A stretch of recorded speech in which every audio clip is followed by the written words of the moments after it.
Bienvenidos a El Portal, un pasaje hacia un lugar para los que creen que es posible estar mejor, para quienes quieren saber más sobre los misterios de la mente, para aquellos que sienten que la vida es más que la normalidad, aquellos que desean ser auténticos, para los que saben que no están solos en su búsqueda y para quienes actúan para transformarse a sí mismos. El Portal, psicología de otra dimensión. Hola, ¿cómo están? Les doy la bienvenida al quinto programa de El Portal. Bueno, este es un programa especial, no estaba planificado entre los programas que tenía pensado hacer. Tengo varios temas que quiero ir tocando en los sucesivos programas, pero en este caso va a ser algo especial, porque bueno, en este momento, como ya habrán visto por el título, el tema del coronavirus está en todos los medios y todo lo que se esparce en los grandes medios de comunicación también se esparce en las redes sociales, se retroalimentan, pero bien, la sensación general es que es el tema del momento y me parece que hay varias cosas que hay que decir de esto, por supuesto desde la perspectiva de la psicología, y me pareció importante hacer este programa especial hablando un poco de esto y de las impresiones que estoy teniendo con respecto a cómo se está tratando, cómo se está manejando este tema. Una cosa que quizás mucha gente no sabe es que quizás tengan la sensación de que Internet sigue siendo un espacio de mucha libertad, donde se puede decir lo que quiera, donde hay todo tipo de voces. Pero la verdad es que esto no es tan así, porque todas las personas que quieren hacer alguna difusión seria de algún tema necesitan tiempo para investigarlo, para trabajar en eso. Tienen que ser personas informadas en general para dar una mirada interesante. Eso lleva tiempo, trabajo, y hacer este tipo de difusión, este tipo de comunicación, como se hace, por ejemplo, teniendo un podcast o haciendo videos en YouTube o teniendo un blog, lleva mucho tiempo y mucho trabajo.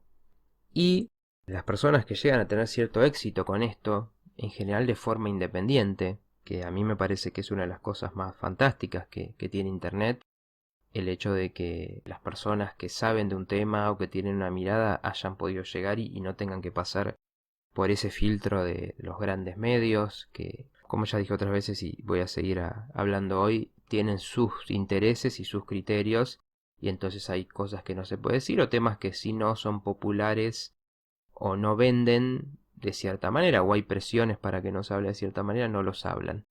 Bueno, en Internet pasa algo similar hoy en día, porque quien llega a tener un poco de éxito, por ejemplo por un canal, tardó mucho tiempo en construirlo, y la herramienta para sostener ese tipo de trabajos es el poder ganar dinero por esa investigación que se está haciendo o ese trabajo de difundir algo que se sabe o la propia experiencia.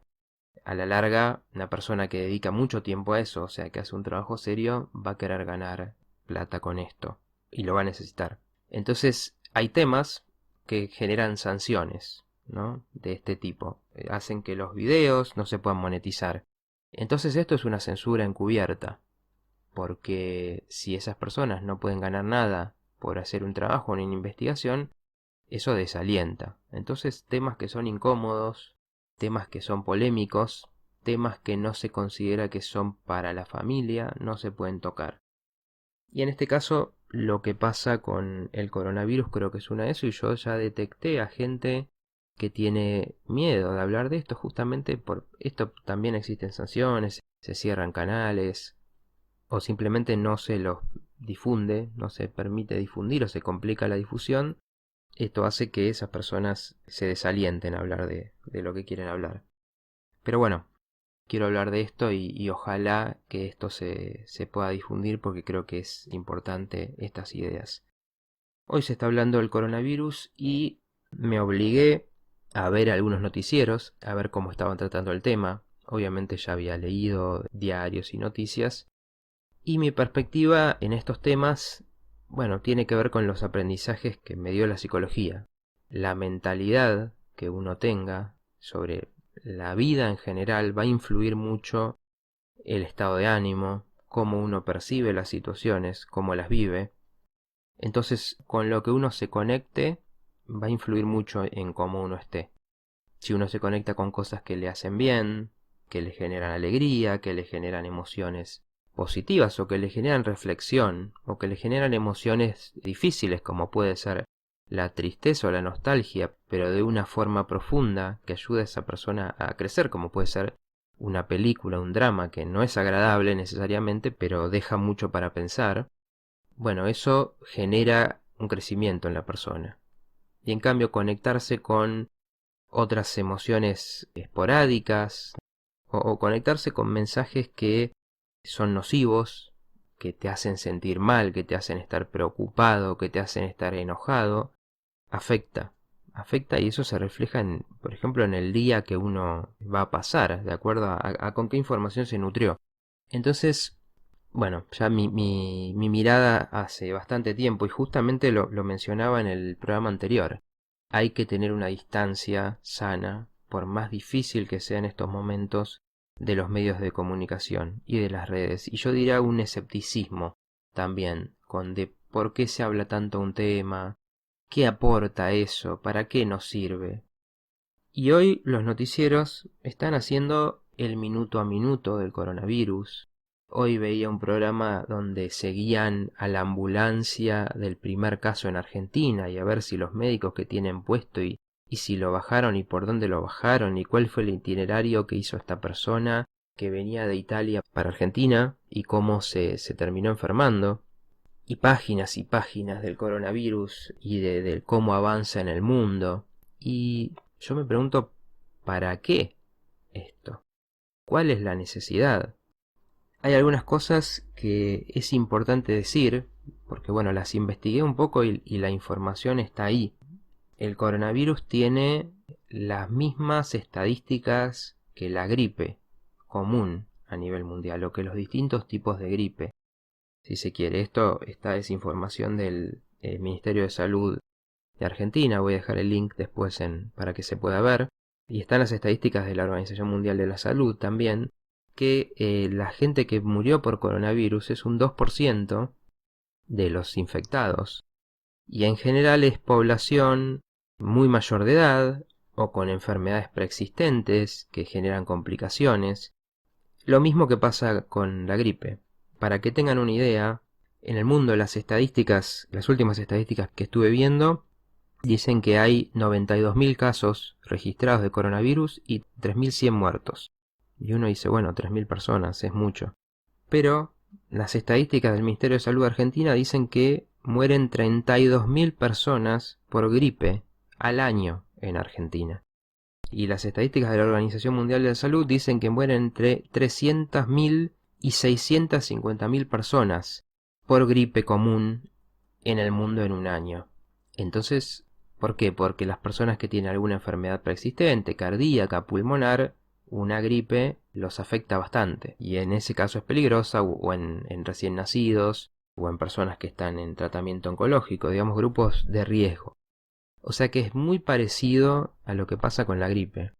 Yo no me quiero meter de más en el tema médico, pero esto, repito, es sacado de instituciones oficiales y me parece que es bastante más confiable que lo que se dice, aunque sean médicos que salen en la televisión, por lo que voy a decir a continuación.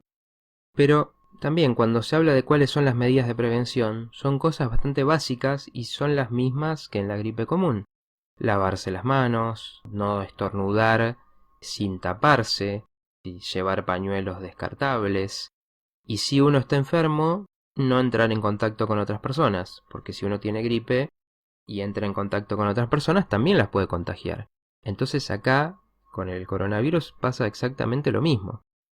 Podrá haber alguna diferencia, pero al menos en esta información que yo estuve recopilando no está. Ahora bien, aunque la hubiera, aunque esto se pueda decir o alguien pueda decir no, es más grave, bien, ¿cuál es el sentido de llenar páginas y páginas y páginas y estadísticas y el minuto a minuto de cómo se esparce el virus en el mundo? Y hace poco apareció un titular que decía esperando la llegada del coronavirus a Argentina, casi un acto fallido que expresa un deseo de que llegara. Los medios de comunicación tienen el objetivo de tener más espectadores, más lectores, y algunos tendrán necesidad de tener clics o ser sintonizados para sobrevivir. Creo que eso no es lo importante, si lo hacen a propósito o simplemente es algo en lo que ya es tan parte de su trabajo que no se dan cuenta. Pero este tratamiento de esta información es realmente grave. Ya se está hablando de muchos casos de gente que se aleja o quiere que no vayan las personas de origen chino a cierto lugar porque asocia a un chino con la enfermedad. Casos de personas que no quieren que entre nadie a su casa por miedo a la enfermedad. Personas que piensan que ya hay que ir con barbijo, que es bastante poco efectivo de todas maneras, por la calle. O sea, pánico. Pánico, prejuicios, discriminación innecesaria. Y esto es serio socialmente y es serio individualmente el generar tanto temor con esto porque hay una enfermedad, una patología psicológica que se llama hipocondría. Seguramente la conocen, la escucharon nombrar. La hipocondría básicamente es la sensación de que ante cualquier malestar o cualquier cosa que pueda sentir, me siento algo raro en el cuerpo, o simplemente porque eso vi a alguien estornudar, porque escuché a alguien hablar de una enfermedad, yo siento que la tengo. Y empiezo a sufrir y a tener temor a qué me va a hacer eso, a morirme de esa enfermedad. Las personas que sufren de hipocondría realmente la pasan muy mal. Y yo me imagino en todo esto, estas personas cómo estarán en estos momentos. Porque realmente debe ser terrible para ellos estar viendo noticias y que se les genera la sensación de que hay algo mortal que está dando vueltas, que les va a llegar en cualquier momento, porque es como hacer un temor que es irracional, porque la hipocondría es irracional el temor que se tiene, no corresponde con un riesgo verdadero, y sentir o le están diciendo que eso es así, que sus miedos son verdaderos, y esto es muy grave. Es como decirle a una persona que está sufriendo alucinaciones que su alucinación existe, o que una persona que sufre paranoia que sí realmente lo están persiguiendo. Esto es dañino, uno tiene que ayudar a estas personas, y los medios actúan muy responsablemente en todo esto, en su costumbre de tomar lo que es noticia, o en su codicia, o en su necesidad de vender, pero lo están haciendo. Hay muchas personas preocupadas innecesariamente, y como les decía antes, si las medidas de prevención son muy sencillas, son las parecidas a la gripe, realmente lo único que hay que saber es eso, y muy poquita información alcanzaría, todo lo demás es circo. La hipocondría, como prácticamente todas las patologías, no es algo que lo tenga solamente una persona y nada más. Las patologías mentales tienen grado, o las problemáticas mentales tienen grados. Por ejemplo, yo puedo tener miedos, casi todas las personas tenemos algunos miedos particulares a algunas cosas. Cuando eso crece mucho de grado se vuelve una fobia, que es por ejemplo un terror que te impide un montón de situaciones donde te puedas encontrar ese miedo. Bueno, la hipocondría es algo que existe en diferentes niveles y todos tenemos un poco de hipocondría. Es muy común que muchas personas se sientan, por ejemplo, un bulto o algo raro en la piel y piensan que tienen cáncer, porque el cáncer es algo que se escucha mucho y uno sabe de muchas personas que se enferman, entonces genera temor y es la idea de que cualquier cosa que tenga va a ser eso. Esto, profundizando un poco, aunque no es el caso, es una cierta sensación de fragilidad que se tiene, fragilidad en general con las ansiedades psicológicas, que se traslada al cuerpo, donde uno siente que entonces los ataques van a venir por el lado del cuerpo, porque una enfermedad es vista como un ataque, algo que a uno le agarra. Entonces, ¿qué quiero decir con esto? Que más allá de todas esas personas que realmente sufren de una hipocondría importante, a muchas otras personas esto le puede afectar y generar emociones, en general de las emociones que podemos llamar bajas, angustia, miedo, preocupación. Estas emociones afectan al cuerpo porque las defensas bajan, esto se sabe que hay esta interacción entre la mente y el cuerpo. Las defensas bajas y ahí uno realmente está más expuesto a enfermarse de cualquier cosa. Es muy común y muchos lo habrán visto que Cuando uno está pasando por un momento muy angustiante o por alguna situación muy estresante, es muy probable que se enferme, que se agarre una gripe o que se agarre alguna enfermedad pasajera en general, ¿no? Entonces este tratamiento de este virus no afecta a pocas personas, puede afectar a muchas personas de diferentes maneras porque realmente se está tratando como si fuera algo gravísimo y terrible y que no hay cómo pararlo. Ahora, todo este tema me hizo pensar bastante, ¿no? Y reflexionar un poco sobre qué viene pasando en el mundo. Les hablaba, para los que escucharon los programas anteriores, de que de repente aparecieron crisis políticas y sociales muy graves en el continente latinoamericano. Y esto generó preocupación y titulares y para las personas que las vivieron realmente situaciones graves. Pero pensaba, el año pasado tuvimos los incendios en el Amazonas, duraron mucho y era la sensación de que se está muriendo el pulmón del planeta. Estuvieron estas crisis sociales, políticas. Apareció después el conflicto entre Estados Unidos e Irán, y con la idea de que iba a haber una tercera guerra mundial, nuclear, que se iba a terminar el mundo. Después aparecieron los incendios en Australia, hablando de que son los peores incendios de la historia, y cuando eso todavía se estaba enfriando, digo, valga la analogía, el coronavirus. Entonces, ¿qué es esto? Podemos hacer dos lecturas. Por un lado, estos cambios grandes que aparecen en el mundo, cada vez más rápidos, cada vez más inesperados, que uno podría pensar que tienen que ver con la era tecnológica y que las comunicaciones y la aceleración de todo también acelera que pasen distintos sucesos a nivel mundial.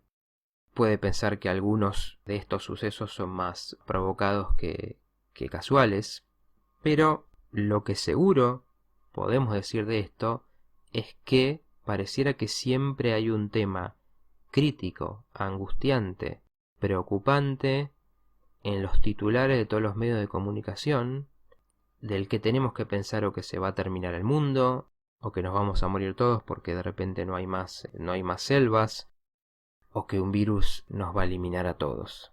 Es realmente un panorama desolador. Es muy preocupante estar con esta sensación constantemente.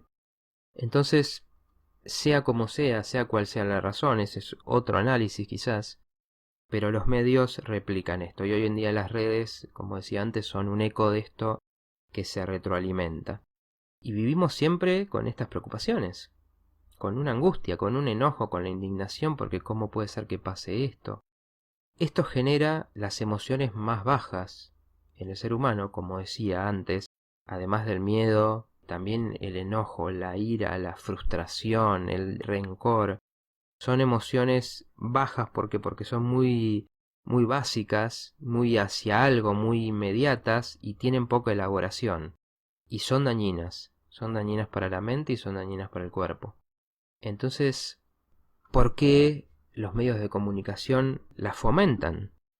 ¿Por qué esto tiene que ser así? Bueno, como decíamos, los medios de comunicación y las publicidades usan mucho las emociones. Tienen un objetivo. Tienen que vender titulares, tienen que mantener a la gente enganchada. Y las personas nos mantenemos enganchados a estas cuestiones que nos provocan emociones. Las emociones en sí son adictivas.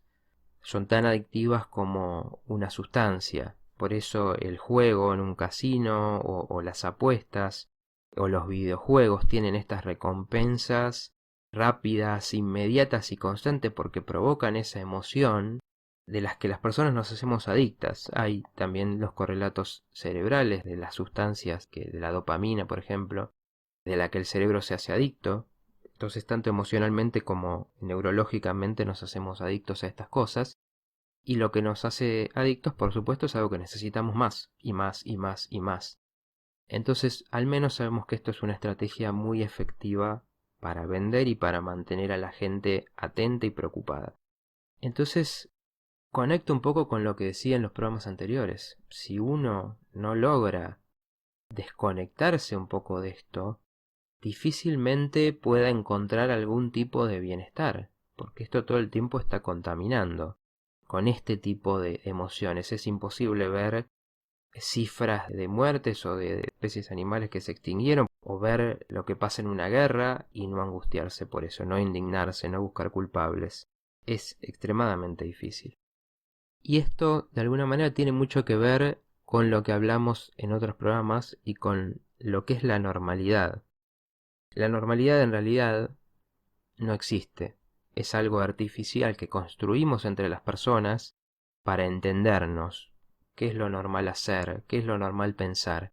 Pero en realidad cada persona es un mundo y si se lo permite, si se lo estimula, tiene sus propias ideas, tiene su propia creatividad, pero la normalización y los medios de comunicación son grandes generadores de normalización porque justamente apuntan al medio de las personas, a la mediocridad vamos a decir, porque las personas que están en la pobreza o que son indigentes no les sirven a los medios de comunicación, no son los que consumen los productos que los sostienen, no son los que están ahí en las redes sociales atentos al segundo a segundo, y las personas que buscan otros intereses, que buscan estimularse con otras cosas, con el arte, en sus distintas formas, con la filosofía, con la historia, con la psicología, con experiencias de vida, tampoco son los grandes consumidores de los medios de comunicación, entonces tampoco es lo que les sirve.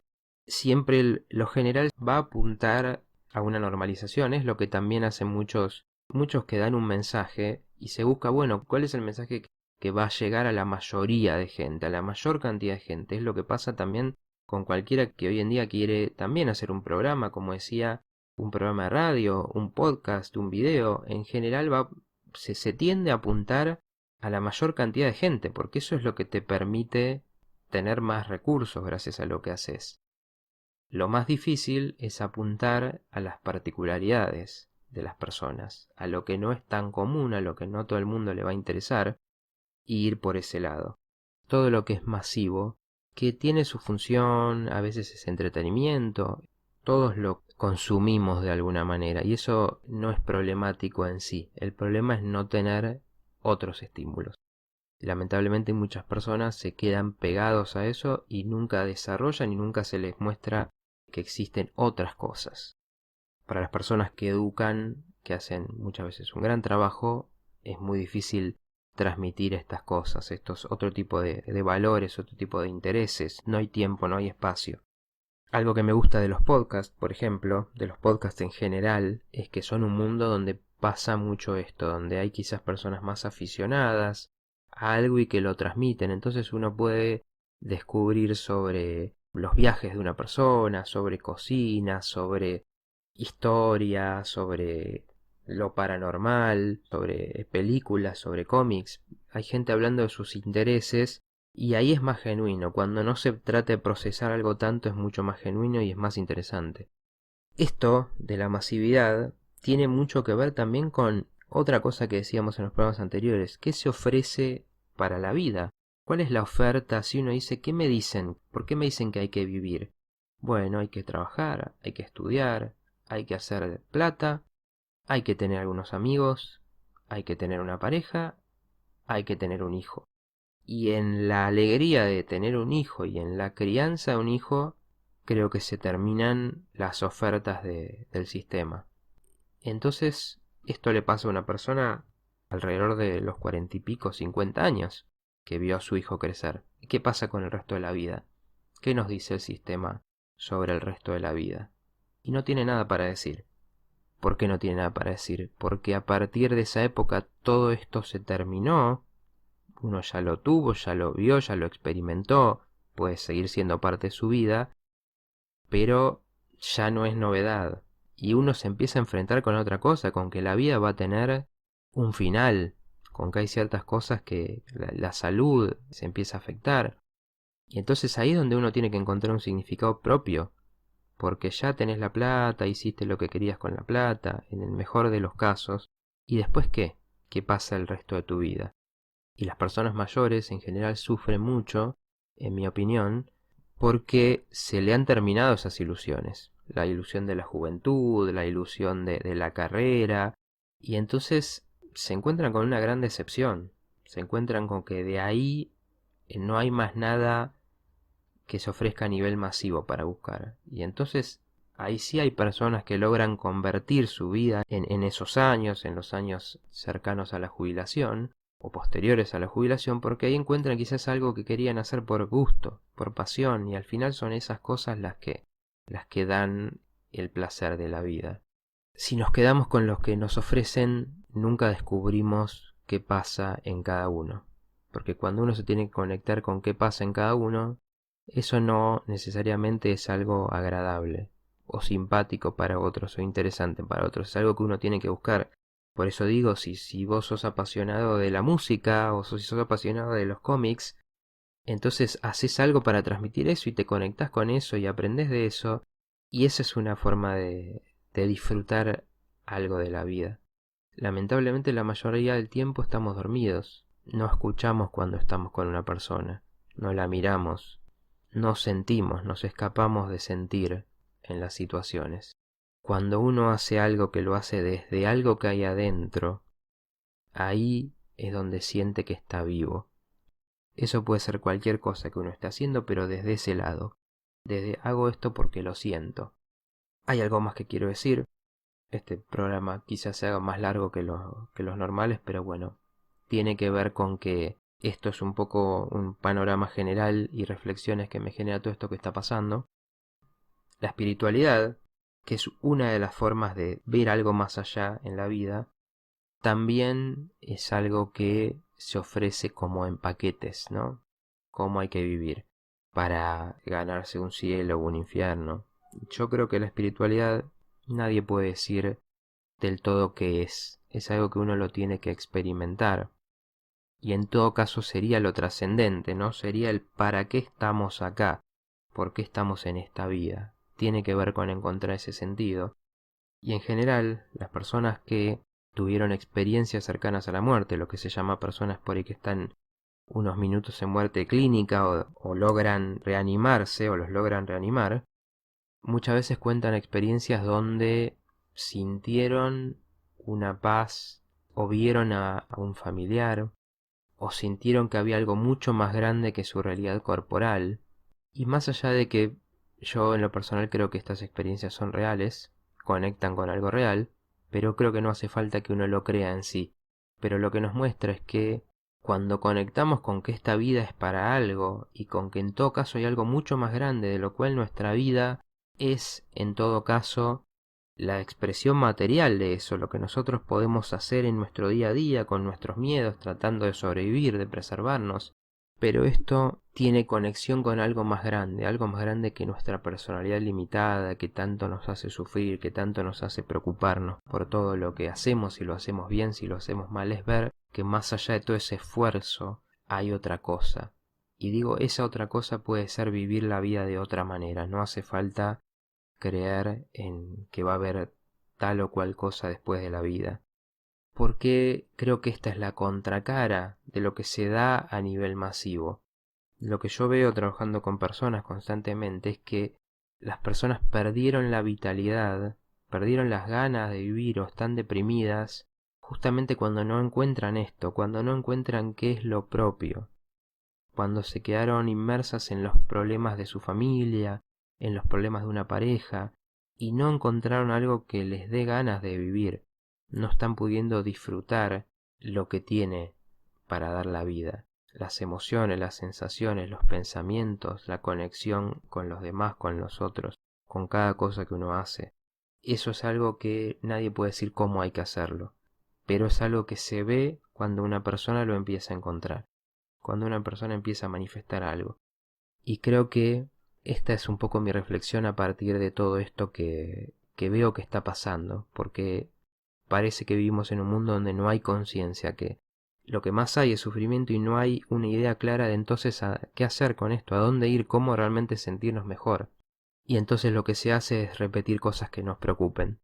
Y me parece que cada persona, aunque lo veamos, al menos hay que saber que hay otra realidad con la que hay que conectar, porque conectar solo con eso nos hace muy mal y no nos ayuda a encontrar ese camino propio. Les agradezco si me acompañaron en el día de hoy, en este programa especial. Y como siempre los invito a seguirme, a conectarse conmigo. Si esto les pareció o no les pareció, me gustaría saberlo.